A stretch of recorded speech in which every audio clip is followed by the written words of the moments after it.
Welcome to the Getting Started with Flood Platform video series.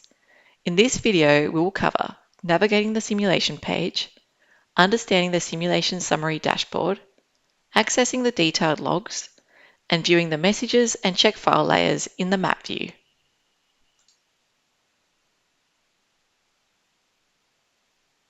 In case this is your first Getting Started video, let's review how to navigate to the model simulation pages. From the home view, we're going to firstly find our team space, then the project, the model category, and then select the model. From here, we're going to select the simulation section.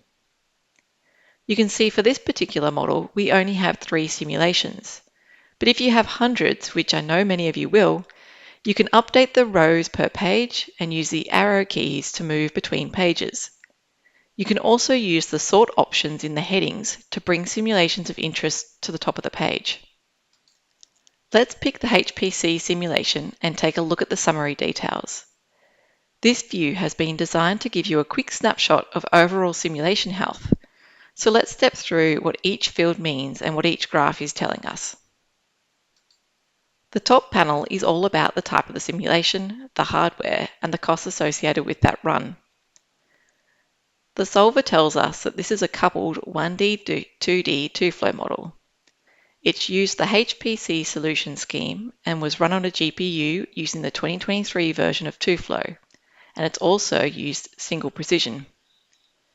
We can see that this simulation has been run to completion, and we can also tell that it's been run outside of Flood Platform and uploaded as a full model with results. We know this because there's no associated costs with the simulation time. If we scroll down the page a little, we can see all the simulation performance data.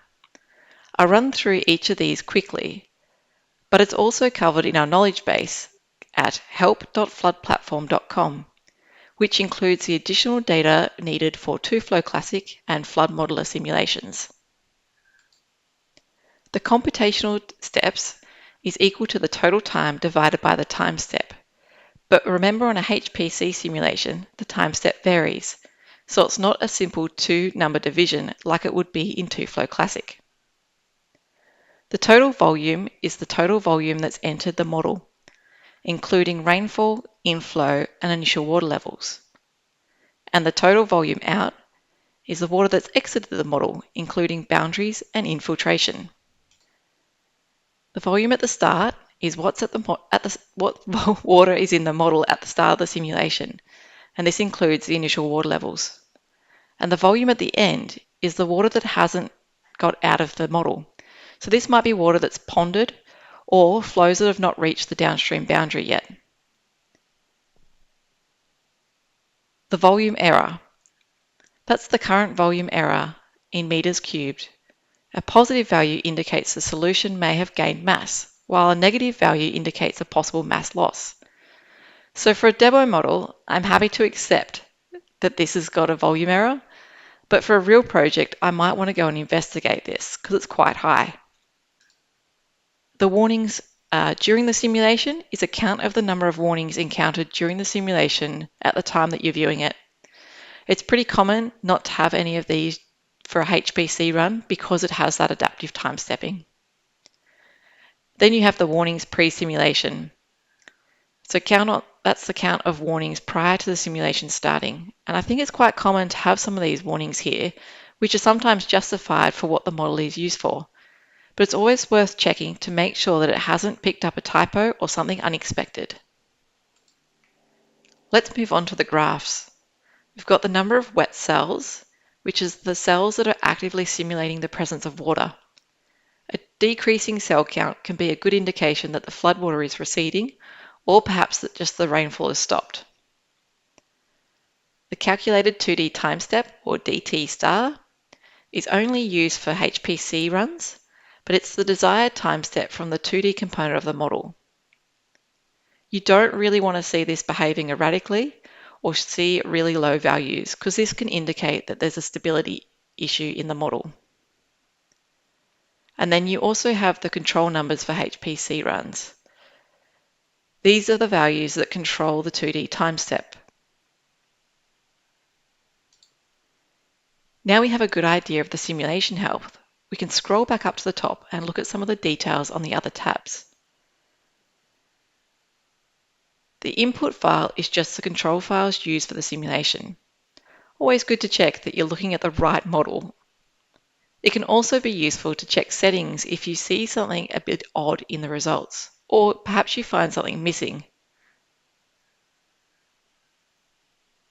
Under the log tabs, you get access to all your standard TUFLOW logs. And this is useful if you need additional simulation details that aren't available on the summary page. It also has a nice search box so you can find things quickly.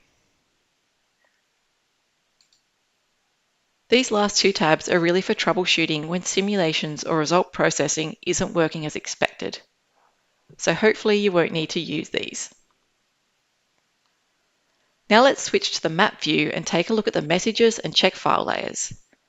To do this, click on the View Results at the top of the page. We will cover visualizing the results in detail in another video, but I'll just turn on some of the model layers here to get orientated.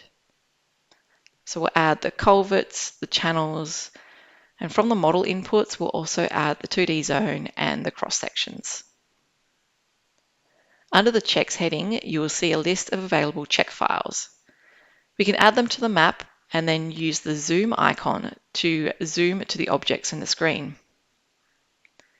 So if I select this point, the fields of the check file will be displayed in the inspection panel. And we can see here, this is a 1D inflow boundary into the culverts. Next, we'll have a look at the messages. Same as the check files, we add the layer to the map, and then we can select a message object and display the details in the inspection panel. So you can see here, this message is telling us that the 2D cell has been lowered to match the 1D invert of the channel. If we get a message that we're unsure of, or we need some further details, we can click on the wiki link, which will take you directly to the TUFLOW wiki. This is all we're going to cover on the result visualization in this video, so let's navigate back to the home page.